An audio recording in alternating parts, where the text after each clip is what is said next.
Yeah. Anyway, should we try and attempt to get into this? Yeah, absolutely. Welcome back to the Divergent AF podcast. Today I have a very special guest, Josh Townshend. Now, Josh and I have a really interesting backstory, I guess, of how we know each other. We haven't met in real life. I never meet people in real life, apparently. But how we kind of cross paths online, I was scrolling on the For You page, as you do, and I landed on one of your reels. And it was actually quite a few years old. So I don't know, it just came to me. But it was about ADHD. I think you were interviewing someone because Josh has his own podcast, The Social Wildlife. And you were interviewing someone, but it was the topic of ADHD. And I'm like, wow, like there's some men talking about ADHD. And then I went into your profile and I'm like, oh yeah, like good looking, check, like tattoos, check. Delved into it more, like ex-army, been to prison, like God knows Selena loves a bad boy. And I'm like, follow. got on the chats.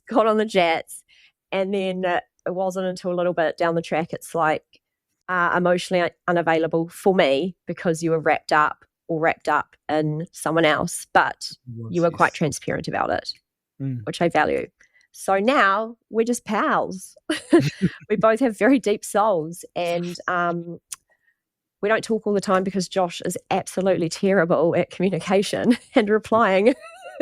Yeah, especially when I've got a very narrow emotional bandwidth as well. But yeah, even worse at the moment. Recently, I know, but like I love that I know that about you now.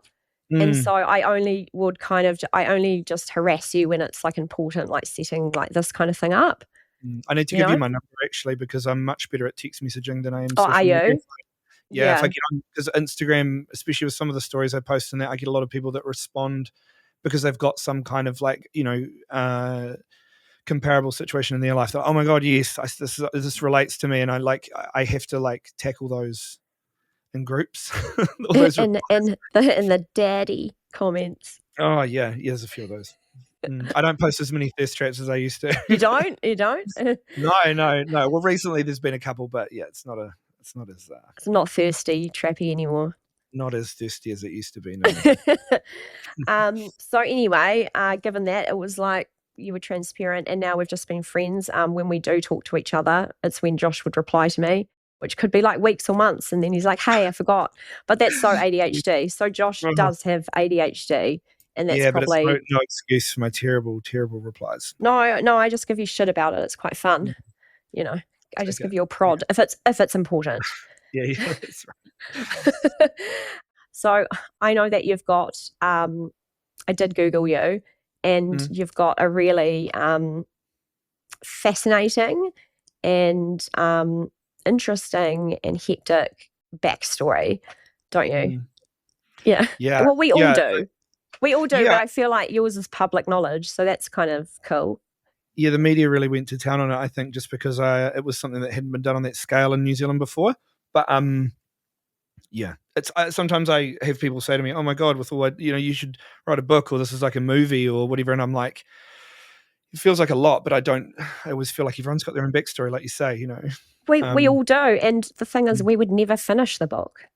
No, because it keeps because we keep living it, right? Like there's more insanity that comes our way. Yeah. Just going back to your diagnosis, how long ago were you diagnosed with ADHD? So I was diagnosed in December 2023, and then I was medicated in January. What led up to getting a diagnosis? Did you kind of go searching for it, or? My son was diagnosed when he was at school, and then because it was probably a year, or maybe 6 months to a year before I got diagnosed. Yeah. And my ex-partner, my son's mother, she really knows me so well. She's probably, out of all my ex-partners, probably the one that knows me the best. She's still very involved with my family and things, and her and my mum got talking, and even my nana got talking, and they were all like, "Josh really should go get tested," because I was real mischief when I was young. It was very hard for me to concentrate in class. I wasn't rude by any means, but I definitely did what I wanted to do. And so I was quite deceptive. At school, I was that kid who found a way onto the roof. And Oh, I've done that too.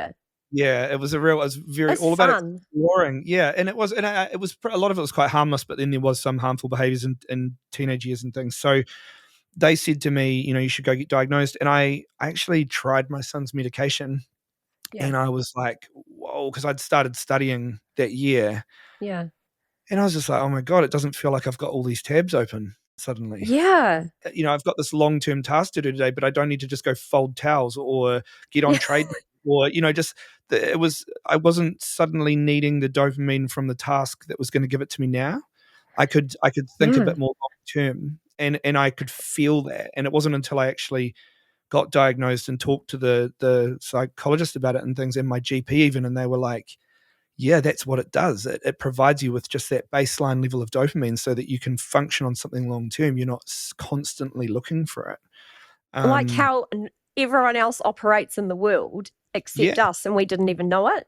no, we're dopamine deficient. We've Yeah, got a we're like, deficiency in and it. you wonder why, like, we're all got these real crazy, insane backstories and getting into trouble. It's Mm, like we've actually been trying to fill a void in our brain. yeah, yeah. I mean, like even my going to prison was definitely around something that was being manufacturing big risk, big reward. And for me, it was something I hyperfixated on, and I found a way to do it and do it well. Of course, you You know, did. so, yeah. So, what got you? What, if you can track back, what actually got you into that? Because obviously, I'm just guessing you were in the gym bro world. Yeah. So I was 18 years old in 2006. I started training at the gym, and we did a couple of years. Me and my best mate at the time were really into bodybuilding, and I really wanted to put on weight. I was 6'1" at 63 kilos, and I joined the army, did basic training and things. And when I got off basic training, him and I got hung out again, and we continued training, and we both talked about potentially taking steroids. Is a thing we're a couple of years in, and we were like, this Yeah, is the next step, and it's yeah. probably in hindsight way too young to be taking it, and not enough years under our belt of training. But when we did take it, we put on 10 kilos in like 10 weeks, which was amazing. Suddenly I felt like, oh my God, I'm really filling out now. This is I'm a awesome. man. Yeah, and it really did. We both said to each other, we felt like a big guy in a small body. Like, we were like, we were Yeah, both yeah. like, we're not meant to look like this. We're meant to look better. And so really, it was about for a male, it does a lot, especially at that age. About it's kind of like strength, it's size, it's social status. It comes with a whole lot of things. And when you're on steroids too, especially like testosterone as a base, you feel more headstrong. It actually elevates you in ways that I don't know, within your social group too. You're more likely to like be more assertive, You're just the and testosterone, like yeah, it's there. you Yeah, become an alpha. you do, and a lot of it's actually really subconscious behaviors. You don't Yeah. know what's going on, but you're just more likely to be like, "No, fuck off," to one of your mates, and they're like, "Whoa!" If they want to say they're trying to get you to Yeah, do yeah, something yeah. you don't want to do, and then people over time, you just become a little bit more elevated in social You status. become like the king of the jungle. Yeah, yeah, or just one of them. You know what I mean? You might go from Yeah. an Indian to a chief within the tribe. It's Yeah, yeah, it's kind yeah. of like, and And that would so always feel good, a promotion like that. oh, especially yeah, and I'm not hyper competitive either. Like I'm really not. I had someone describe me as a winner who wants others to win. I'm And I like that feel too. I love that because I do really strive to do well, but I don't do it at the expense of others. No. And so, yeah, when I started taking steroids, we were talking about them, and they're quite expensive. Cost $150 to $180 for 5 weeks for this little vial, and I mean, we just looked at it and we were like, this is not made overseas. This is made here, and we worked Yeah. out a way to make it. Sorry, I worked out a way to make it and Did you do a import it. backwards degree in chemistry? I did. No, I did. no, like this is how we work. Like we I know. can figure anything out. Yeah, exactly. Problem solving. It was just like I'm going to work out how to do this, and I did. And yeah, I turned $2,000 into $40,000, and then had obviously access to it where I didn't have to pay for it anymore, and it was great. But it's very unnerving importing a powder from China, mixing it with cooking oil, and injecting it into yourself. It's quite a scary thing to Wow. do. But anyway, fast forward. What would that have been? 2010. Fast forward 5 years, and Yeah. I was put on home detention for importing Class C, which I thought at the time, when you import medicines, you get a letter in the mail. Yeah. They say to you, if you don't have a prescription for this, we're going to destroy it. But when you I got into importing party pill ingredients and imported one that got the door kicked in by customs and everything like that. And then so I was put on home detention for that for 9 months. And when I was on home detention, I thought, how am I going to make money? I don't have any way of making money. I'll just go back to selling steroids. So Yeah. sold them, but Facebook advertising had just come out. And so I started Like advertising. marketplace, do you mean? Or like No. So Facebook ads. So the oh, okay, yeah. marketplace was not a thing yet, but Facebook ads were. And I placed an ad for like $50 a day, and then quickly went up to like $150 a day, and was making 10 grand a week for like a year, just with how much was being sold through that. And obviously, customs were alerted by a few different people. Not customs, sorry, MedSafe were alerted by a few Oh. different people. They placed covert orders, and then when they finally raided my place, they shut the website down. I continued to sell them. By the time I went to court, the judge really threw the book at me because I was offending while I was on home detention for prior things. And so I got given a 2-year sentence, which if it's 2 years or under, you do half of that. And so I did a year Okay. to the day of in prison, in Rolleston prison for it. And so like it was a huge wake up call. But when I look back, I think to myself, the ADHD for me was something that I didn't know I had ADHD at this point, but it Yeah, yeah. makes a lot of sense that first of all, I'd left school at 16. I didn't think I could study. I didn't think I Mm. had these options ahead of me. I wanted to be successful. I wanted the social status. I wanted to be, just I wanted to do well. And suddenly I found something I was able to create and do well at it. And I loved Yeah. chemistry. I loved science. I loved all that aspect of it. And I did it, and I did it well. Sure, yeah, I put the public's health at risk. I did. I was selling medicines, and I'm not a doctor, and I was making them, and I'm not a pharmaceutical company. So I did not have the it should not have happened. But Yeah. if I boil it down, I found something that I did well, and I was able to succeed. If you No, call it that. I completely get it because even reading a lot of your articles, it was like I think they said it was like the biggest anabolic steroid or They talk, operation ring in New Zealand. yeah, they said, was it steroid kingpin? Oh, and what did they say? Like ringleader or Yeah. something like that. There High was no ring. flyer. It was like high flyer, Christchurch high flyer. Christchurch, Christchurch High Flyers bodybuilding drug business ends in jail or something. Yeah. It was the most amount of charges I think that have ever been submitted to court in New Zealand because they charged me with 297 charges, which got dropped to 128. So yeah, my criminal record's 7 pages long, front and back. But it was the biggest medicines bust that MedSafe had ever done, I think, in terms of steroids anyway.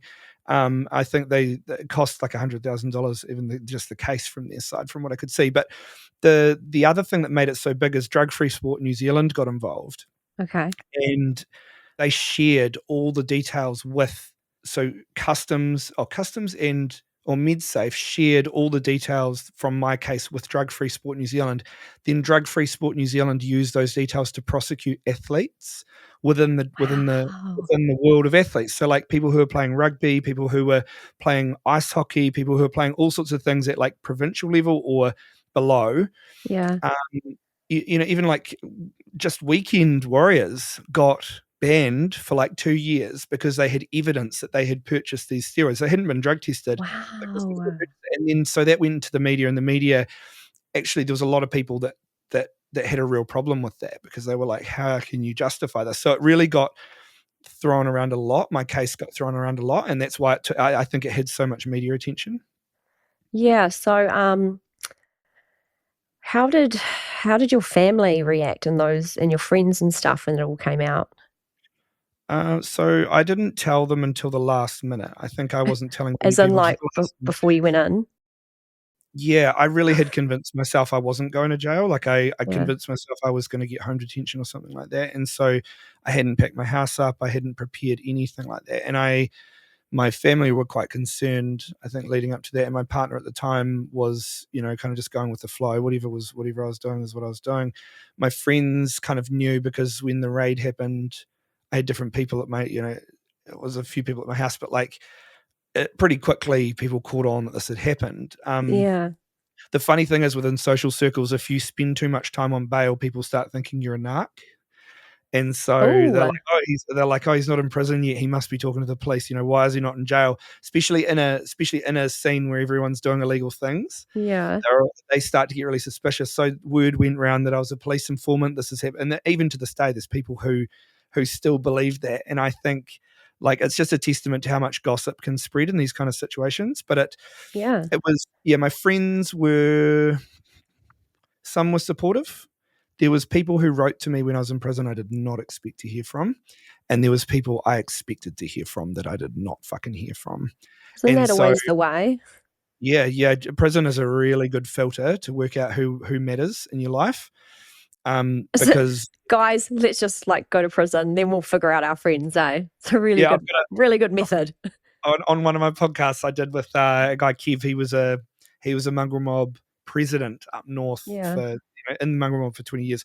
He said, I think everyone should do a little bit of jail, and I love that because it's like it really, the thought of it is terrifying. Don't get me wrong. When you're in there, depending on where you go, it can be a bit like a boys' camp, or it can be a bit like a actual being in the pound as a dog. Yeah. Um, but it really does give you such crazy perspective on what matters, and like you just the enjoyment you get out of the simple things, the people that matter. It's really hard being in an environment where you're the one who has to contact anyone if you want to talk to someone. So your family can't ring Yeah. you. Your family can write you a letter, but it takes 3 days for it to get there. And so if you're ringing someone, you're the one making the effort, and after a while, you start to feel like a problem. You start to feel like, Yeah. do you know what I mean? If you were, think about everyone in your life, if you were the only one contacting them, your friends didn't ring and check on you, your friends didn't know, none of your Yeah. family asked, you had to ask, and you didn't even know if people were coming to visit you on the weekend. It's so isolating. And then when you do talk to people on the phone, there's a time warp. There's a Yeah. time warp, like nothing has changed for you in there over the week, but so So what much you has been happened. up to? Yeah, like, and after a while, they're just like, you don't have anything to add, but they do. They could keep telling you stuff. They're like, oh, we had this happen today, and this happened this week, and da da da. And you're just like, oh yeah, well, how's it been for you? Oh, just another one of these days. You could tell them about the dynamics of the unit and what it's been like, but it is, yeah, it's a massive wake up, and it gives you a degree of like life experience that you can't get any other way. Oh, I can imagine. So how long were you in there for? A year to the day. A year. So I did one of every season. What would you like? What was it like? Like, did you make friends? What was the accommodation like? So you live in for me, where I was in the huts, it was like a unit that is like a big concrete area the size of two tennis courts, but one of them's Okay. grass. Okay. And then there's the everyone has their own room, which is like around it in a square, if that makes sense, like long buildings with doors all along them. Yeah. And you've got they've got numbers on the door, like 1, 2, 3, 4, 5, and it goes down like 20 on one side, 20 on the next, 20 on the other. And then there's the other line is like where you go to eat, in the office and all, in the mid bay and all that kind of stuff. So it's like an area where you can be outside, and where I was I could see trees and things, so it was quite nice. But if where I was for the first 3 days was like a concrete jungle, and that wasn't a lot of fun. Like after being in there for 3 days and being able to see grass again, on the third day I was like, oh, this is so good. But some people spend years in places like that, and I really feel for them. Yeah. Did you make any friends? Or were you Yep. scared? Yes, I made the wrong friends for the first 2 weeks. Oh, story of Um, our lives. yeah, that was Oh, that was actually such a great lesson. I was told to go and stand a guy over for his shoes, and yeah. I wouldn't do it. And so someone else did it, and I put the shoes on, and then I gave them back and almost got beaten up for that. Yeah. So when I got to my next unit, I was just like, I'm going to be very careful about who I'm friends with in here, and just kind of sat on my doorstep and watched. And then I had different people that approached me, and I was like, oh yeah, this guy's cool. It was, you generally have the people who did similar things end up hanging out. So like my main friend in there was someone who had been caught with a cannabis grow in his house and a whole lot of LSD. So it was kind of like we were like drug You're in like the offenders. little drug squad. Yeah, yeah, and it was with what he was caught with. I don't.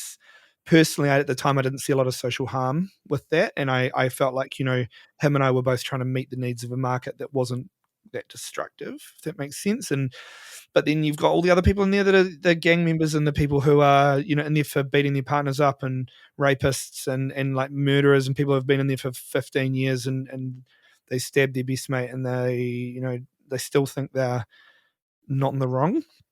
And Yeah. it's after a while, it's Yeah. really hard to be around some of the like gang energy in there. There's a real Oh God, I can only imagine. I would not last like 1 hour in jail. it's a I'd run it's my a mouth really and I'd get toxic smacked. culture. Yeah.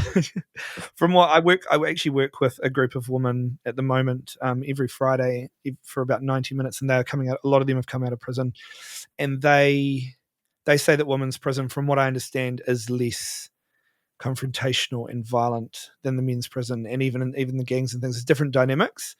Yeah. Um, Well, I guess yeah, women aren't as physically violent as men. no, but women are much better at organizing social groups, and Yeah. you know, It's like the very covert intuitive. violence.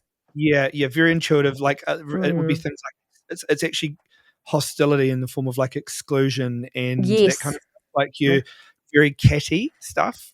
That's Oh, it happens like not even in prison. Yeah. oh yeah, like from what I've heard with all girls It's just schools. fucking females, you know? Yeah. But it's you guys are just so good at reading the room that you can also destroy the room if you want Mm. to. Yeah. Yeah. So what do you think was like one of the biggest like lessons that you took away from that whole period of your life of the business and then going into jail and then coming out? Aside from the obvious, I'm not untouchable. Um, because I really did have this like kind of attitude of, oh, what's the worst that could happen? And I really found out. I fucked around and I found You out. fucked around and Um, found out. I think one of the biggest ones was learning about what I could and couldn't control. So, Yeah. especially when it came to like my relationship, when I got in there, I was calling her 3 times a day, and that was, you know, in the morning when I got unlocked, at lunchtime on her break, and then after work finished, and it got too much for her. And I remember when she said to me, maybe you could just call me once a day. And I'm like, with my anxious attachment and the fact that I was in this environment that I hated, you know, it was like my lifeline. I was like, I just felt this core rejection wound from that. I was just like, what the fuck? Like, what do you mean? RSD. You What do got you, hit with RSD. yeah, what do you mean call you once a day? Like, are you fucking serious? And then I realized, of course. I mean, 15 minutes 3 times a day for a phone call, like, what have you got? What have you even got to say each time? Like, and anyway, that was the first taste I had of like, Josh, you've got to rein in your emotions here and actually work out what's fair. And I was like, okay, if I want to keep this relationship, I have to actually think about her needs. And which is like, you'd think that would be like a common sense thing, but it was like my real proof of that. It was like, oh no, I actually need to act on this. And that was when I started to realize, actually, I can't control what happens on the outside. I can't even manipulate this. Like, why? Not that I Yeah, yeah, wanted to, yeah. but I had I to would be just, like you though. I'd be like, if I had a boyfriend, I'd be like blowing up their phone from jail. I'd be like, yeah. it's me And again. Like, what are you doing they now? don't. Like, I'm bored. I'm sad. This is the thing. And you see guys over on you know, there's a line for the phone. I was lucky in the unit that I was in, there was 2 phones. Yeah. But you're sitting there and you're waiting, and it's a nice day, and you're sitting there Mm. and you know you're like third in line, right? Everyone's getting their 15 minutes. And then you hear, I remember, I remember one guy in particular. I looked over because I heard from the other side of the unit. He was like, "I'm a gangster, motherfucker!" And then he's just like with the phone, like bang, bang, bang, like smashing it on Yeah. the where you hang it up, because this is like an old Spark cordless phone. Oh, sorry, payphone. Yeah. Yeah. Yeah. And everyone's looking at him like, "Bro, you're fucking the phone." Yeah. And then the phone didn't work, so we were down to one phone. But the thing was, he had kept ringing his partner. He had kept ringing her, and then eventually he rang her, and there was another guy there.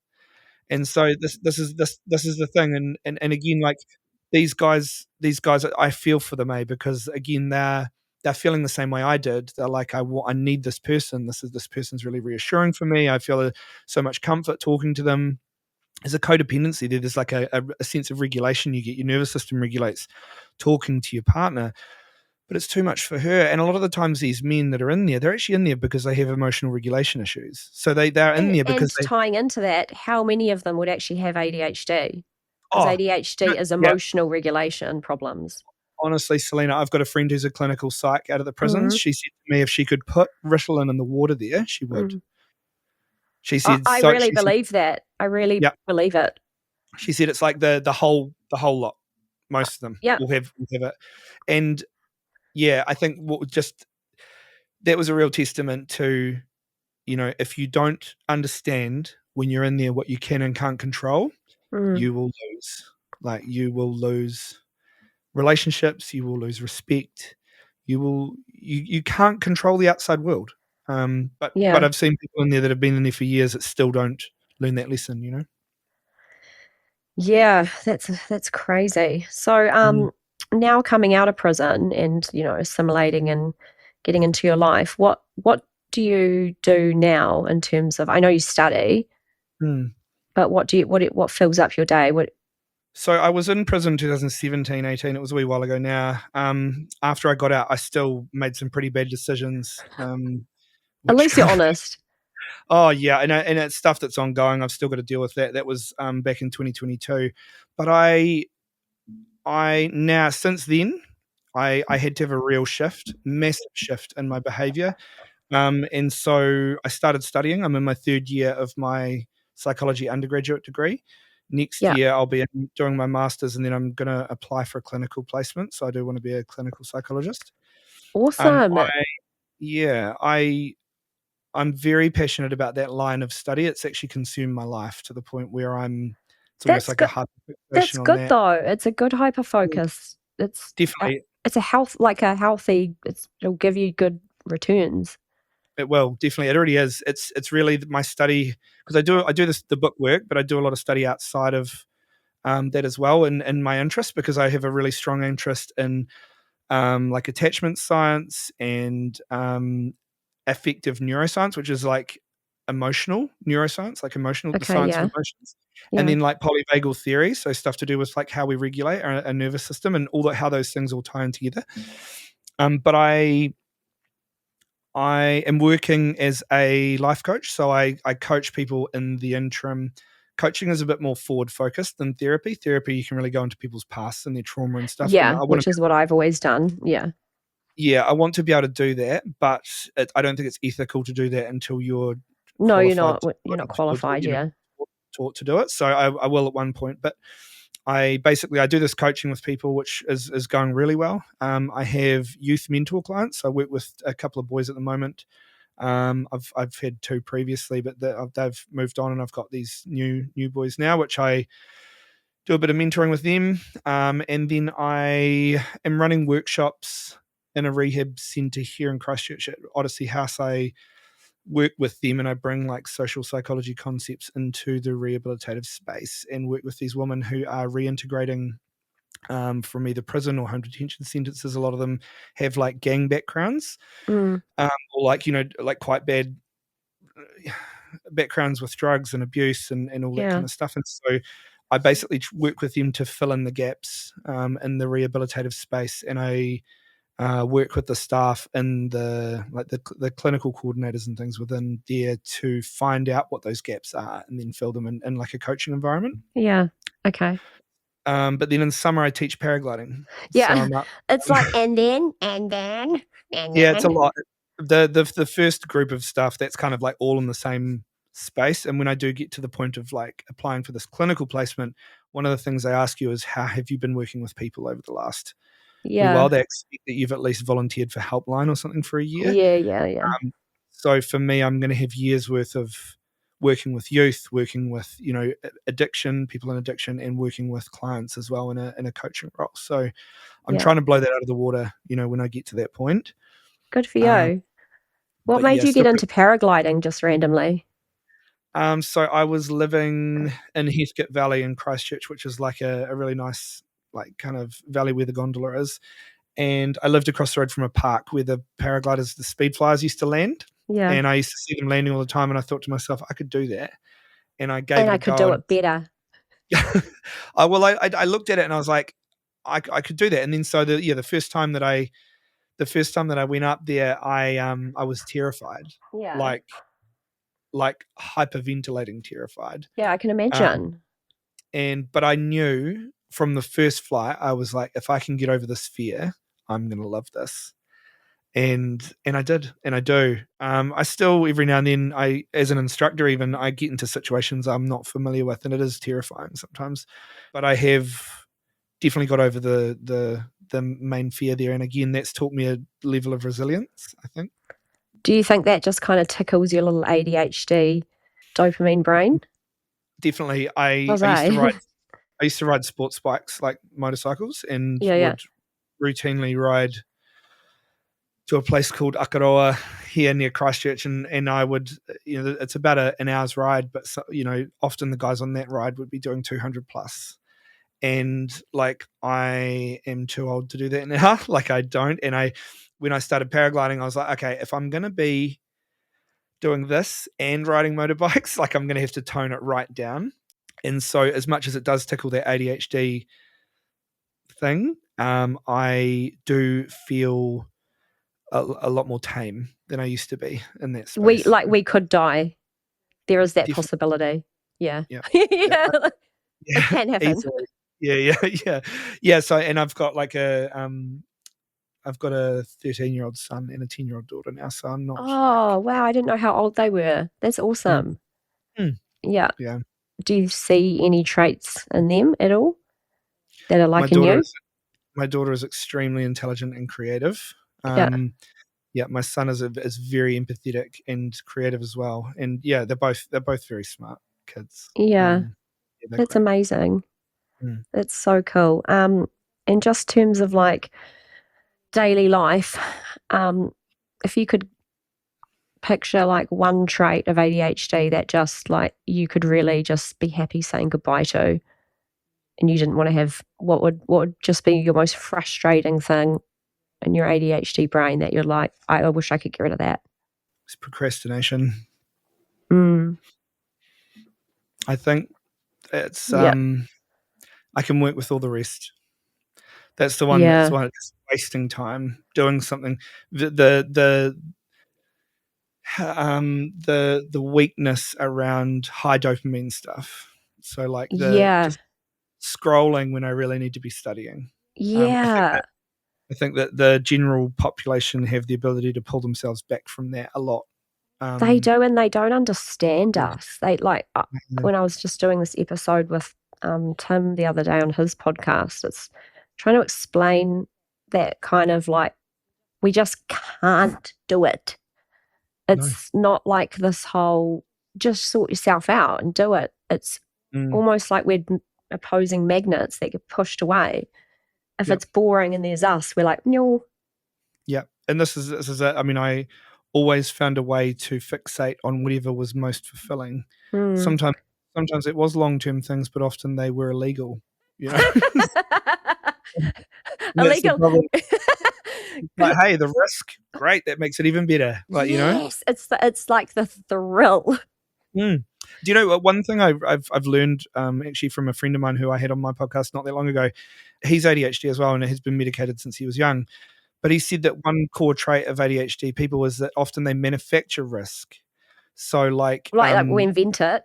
well, no. For example, like with a test, you've got a test that you've got to study for, or like something, an assignment to hand in, and so Yeah. you've got a month to write it, and it gets to like the last 2 days, Yeah. and you're like shit, I have to get this done. So there's the risk, Mm. and so then you furiously study, you stress yourself the fuck out, and then when you actually submit it, you're like, oh, there's You a know what dopamine. yeah, you know If what it you, is?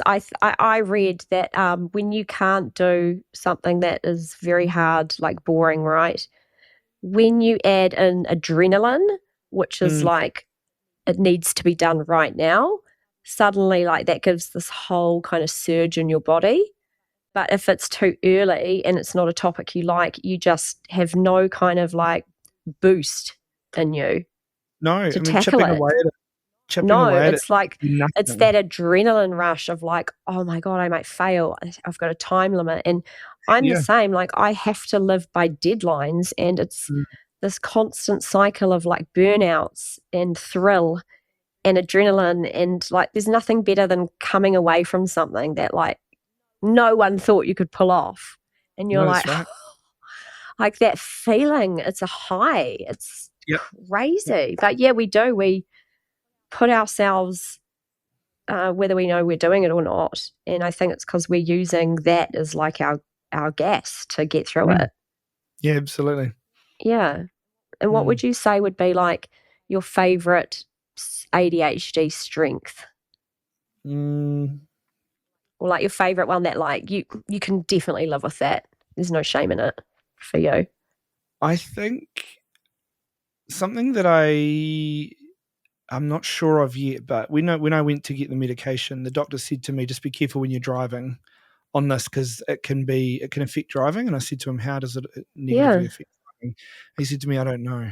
What do you mean? I know, and so I know, and so I sat there and I was like, well, let's work this out. So I said to him, maybe it's because it helps you focus, and maybe when you're driving, you need to be easily distracted. He was like, yeah, that could be it. And so I was thinking, What do you mean? okay, Like, where's the rabbit hole to go down well, about this? I know, and I'd say we could look it up online and we'll probably find an answer. But I feel like I think the great thing about ADHD is that there's actually a really cool book called ADHD. It's something like Adult ADHD Understanding It. It's like how to survive as a hunter in a farmer's world. That's exactly what I say. Hunter in a farmer's world. That's what we are. Yeah, and so they say like hunters needed to be easily distracted because there was other prey, there was predators, there was all that kind of stuff. But a farmer needed to be, patient and consistent. yes. And so like ADHD people trying to farm crops would not work because we'd be digging things up to see if they were germinating, whereas patient people were good at that. So the farmers did really well because that was a better survival strategy, and the hunters actually got bred out almost of existence, but they had to integrate.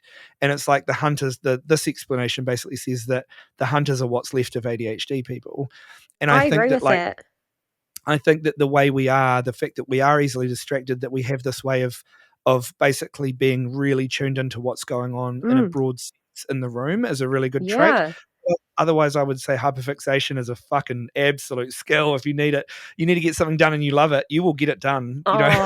Yeah, I actually agree with you. Like hyperfixation is something you were born with. You cannot just like the level that we go to, like we won't eat, we won't sleep, we won't go to the toilet. It's like no one could actually like get on our level, And this is that I'll go 5-6 hours without eating, and then I'll go, oh my god, yeah. I need to eat something. No, the worst is like your tummy, and you're like, stop! I've still got time. Like, can you just stop it? I need to like keep going. Yeah.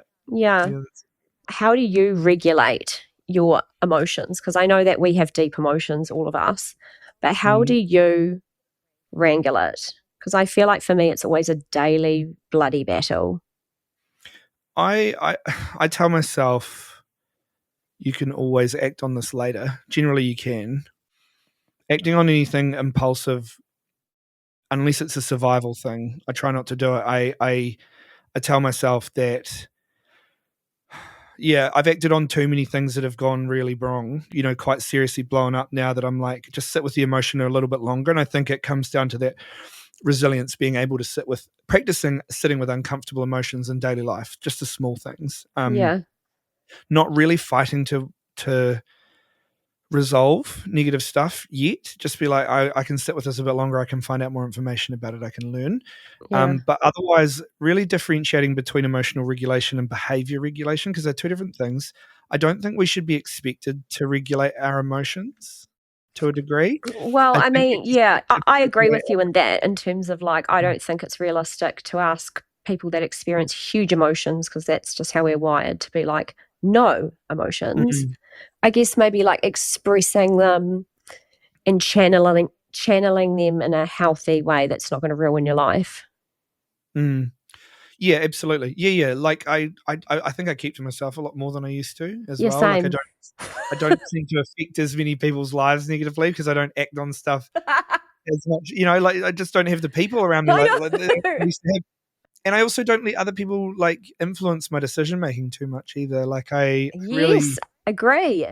Yeah.